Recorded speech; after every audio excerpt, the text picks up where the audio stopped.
ini sangat janggal sekali. Karena kenapa serapi itu?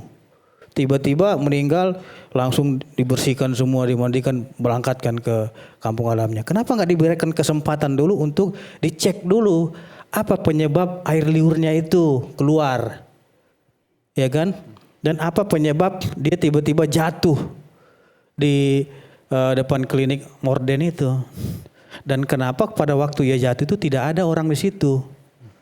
Ini sangat janggal sekali Bang Eman. Terus satu lagi, ketika jatuh itu juga sudah nggak rapi, sudah ada yang rusak. Jatuhnya seperti apa sudah nggak beres lagi. Jadi mereka mau buat olah TKP juga susah. Itu hambatan yang lakukan penyidik. Makanya saya kira ini sangat profesional sekali. Barang-barang dia saja belum dikembalikan untuk saat ini. Oke, terima kasih. Barang-barang almarhum belum dikembalikan. Ini harus Siapa yang megang sekarang? dilaporkan segera gitu loh. Ke keluarga belum dikembalikan? Belum dikembalikan. Oke. Ya, tapi prasangka itu tidak boleh melebihi pembuktiannya. Jadi itu yang pertama. Kemudian ini soal klarifikasi dari keluarga ini kalau tidak salah. Pak Sutrimo itu almarhum itu bukan kepala rumah tangga. Bukan kepala rumah tangga? Bukan. Oke. Kemudian tugasnya juga hanya menjaga rumah kosong dan bersih-bersih di halaman. Ya. Dan yang bersangkutan juga kerja tidak terus-menerus. Ya. Artinya selama beberapa tahun ini bekerja, berhenti dan kemudian pulang kampung. Setelah itu mulai kerja lagi setelah Lebaran. Jadi sebenarnya kalau dari informasi ini menurut hemat saya tidak apa-apa kita berdiskusi dengan ini. Tetapi yang kita jagalah jangan sampai semangat kita mendiskusikan kemudian menjadi ruang prejudis. Sistem hukumnya sudah jalan. Sistem Apakah hukumnya prosesnya sudah dijalankan? Bagaimana? Iya. Setiap orang meninggal, jangankan orang meninggal yang tidak layak, orang yang meninggal yang tidak dapatkan informasi tetap diberitahukan, prosesnya juga kerja. Jadi kita percaya saja lah. Pertanyaannya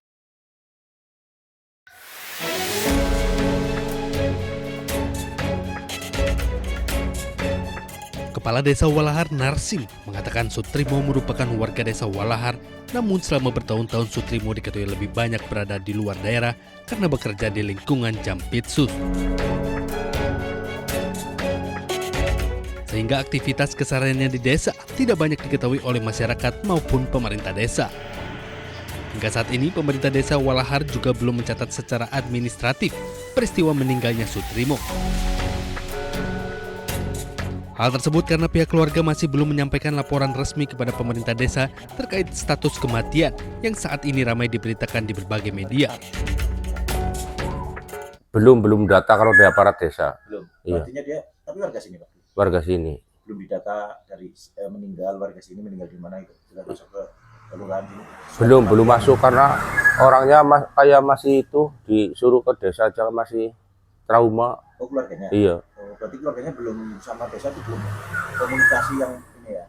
Sudah komunikasi tapi kayak sekarang udah kayak Tertutup. di telepon Pak Carik aja sudah tertutup banget. Pada misteri kematian Sutrimo, kepolisian terus mendalami kejanggalan di balik meninggalnya Sutrimo. Polda Metro Jaya kini melibatkan pusat laboratorium forensik demi membongkar teka-teki kematiannya. Dalam olah TKP, tim penyidik mengambil sejumlah sampel untuk pemeriksaan laboratorium lanjutan. Selain mengandalkan pembuktian ilmiah melalui Puslab 4, penyidik juga mulai memanggil pihak-pihak terkait untuk dimintai keterangan. Tim Liputan Ainus melaporkan.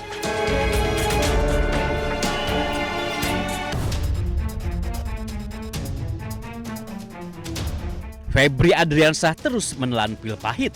Setelah mengundurkan diri sebagai Jampitsus, lalu menjadi tersangka tindak pidana pencucian uang hingga ditahan. Kini mantan Jampitsus itu diberhentikan sementara sebagai jaksa. Kapus Penkum Kejagung Anang Supriyatna menyebut Jaksa Agung Burhanuddin sendiri yang memberhentikan Febri dan terhitung sejak 31 Juli 2026. Menurut Anang, bukan tanpa alasan Jaksa Agung memberhentikan sementara Febri sebagai jaksa. Namun, berdasarkan laporan tim 9 Kejagung. Tim yang sengaja dibentuk Kejagung untuk mengusut kasus dugaan korupsi dan tindak pidana pencucian uang yang menyeret nama Febri Adriansah. Keputusan pemberhentian sementara akan terus berlaku hingga kasus hukum yang menyeret Febri sudah berkekuatan hukum tetap. Tim Liputan Ainus melaporkan.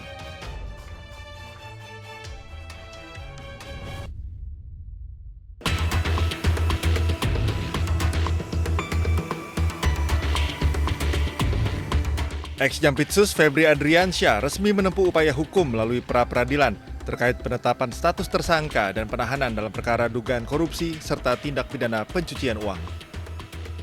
Tim kuasa hukum Febri menempuh upaya hukum lanjutan melalui 2 pra-peradilan untuk menguji penetapan status tersangka dan upaya paksa penahanan yang dilakukan Kejaksaan Agung.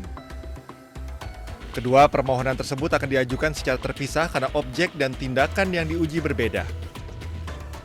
Kuasa hukum Febri Adriansyah, Febri Diansyah, mengungkap lebih dari 9 kejanggalan dalam penetapan tersangka dan penahanan terhadap kliennya.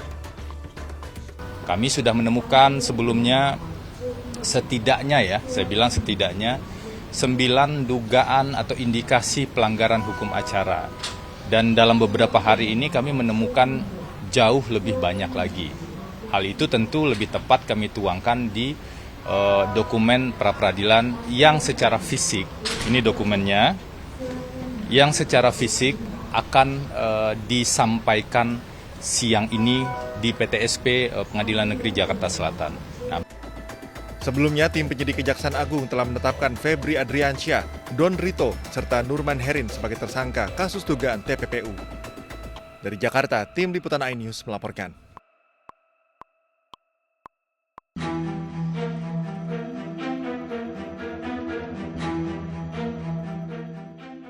Setelah pekan lalu penyidik Kejaksaan Agung menggeledah rumah pribadi ex-Jampitsus tersangka dugaan pencucian uang Febri Adriansyah, Senin 3 Agustus tim 9 Kejaksaan Agung menggeledah sejumlah titik di Jakarta Selatan dan Depok. Tim 9 menggeledah 4 perusahaan milik tersangka Don Rito yang diduga menjadi tempat pencucian uang. Penggeledahan guna melacak aset dan aliran dana yang berkaitan dengan para tersangka. Penyidik juga menggeledah rumah tersangka lainnya Nurman Herin di Depok. Seluruh tindakan penyidikan tersebut telah dilakukan berdasarkan ketentuan acara yang berlaku dan merupakan bagian dari upaya penyidik untuk memperoleh alat bukti, memperjelas konstruksi perkara, serta melakukan penelusuran terhadap aset-aset yang diduga berasal dari hasil tindak pidana. Selain penggeledahan, tim 9 Kejaksaan Agung juga memeriksa 4 saksi. Penggeledahan dan pemeriksaan saksi dilakukan untuk memperoleh alat bukti, memperjelas konstruksi perkara, dan penelusuran aset yang berkaitan dari tindak pidana. Dari Jakarta, tim Liputan iNews melaporkan.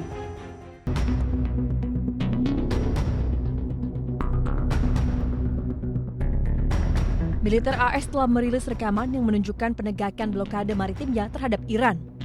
Rekaman yang dirilis Komando Pusat AS CENTCOM diduga menampilkan transmisi radio dari seorang perwira militer AS yang memerintahkan sebuah kapal yang tidak disebutkan namanya untuk mengubah haluan.